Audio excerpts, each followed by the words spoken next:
Ny mety ho toetrin'andro eny an-dranomasina ny sabotsy 9 novambra 2024 amin'ny 9 maraina hatramin'ny alahady 10 novambra 2024 amin'ny 9 maraina. Mila malina hatrany eny an-dranomasina na tsy misy azy ny filazana fampitandremana. Ho an'ny morontsiraka Atsinanana ny tanjo-baomby hatrany amin'ny tanjon'Angotsy andrahoana mitsitokotoko ho avy atsimo Atsinanana ny rivotra ka ho 8 hatramin'ny 20 km isan'ora. Anonjabe ny ranomasina avy ny onjy rehefa 5 hatramin'ny 2 metatra. Tanjon'Angotsy hatrany Mahanoro andrahoana vitsy ho avy Atsinanana amin'ny ankapobeny rivotra ka ho 9 hatramin'ny 12 km isan'ora. Anonjabe ny ranomasina avy ny onjy rehefa 3 hatramin'ny rehefa 4 metatra. Mahanoro hatrany Taolagnaro andrahoana mitsitokotoko na ibalikany masoandro ho avy avaratra Atsinanana na avaratra ny rivotra ka ho 12 hatramin'ny 20 km isan'ora.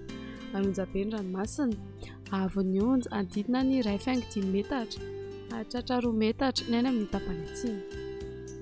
Taolagnaro hatrany amin'ny tanjona Vohimena ibalikany masoandro ho avy Atsinanana rivotra ny manakaiky ny Taolagnaro ka ho 20 hatramin'ny 7 km isan'ora.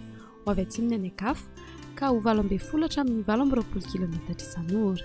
Anonjabe na Airi ny ranomasina avy ny onjy 2 hatramin'ny 3 metatra.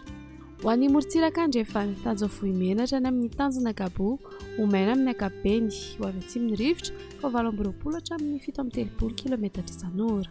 Anonjabe na Airi ny ranomasina avy ny onjy 2 hatramin'ny 2.5 metatra hatratra 3 metatra ny any amin'ny tapany atsimo. Tanjona Gabo hatrany amin'ny tanjona Vilanandro andrahoana mitsitokotoko na ibalikany masoandro ho avy atsimony rivotra ka ho 9 hatramin'ny 20 km isan'ora.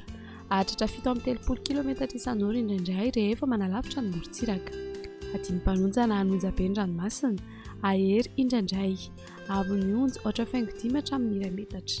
Hatratra 2.5 hatramin'ny 2.5 metatra ny any amin'ny tapany atsimo noho ny alondrano avy atsimo. Tanjona Vilanandro hatrany Analalava anorana tandrifin-drahona mahalana ny maraina ho avy andrefana avaratra andrefana ny rivotra ka ho 9 hatramin'ny 12 km isan'ora. Ho avy Atsinanana kosa ny maraina ka ho 12 hatramin'ny 20 km isan'ora. Ho toy na adiny mpanonja ranomasina avy ny onjy 8.2 hatramin'ny 8.8 metatra.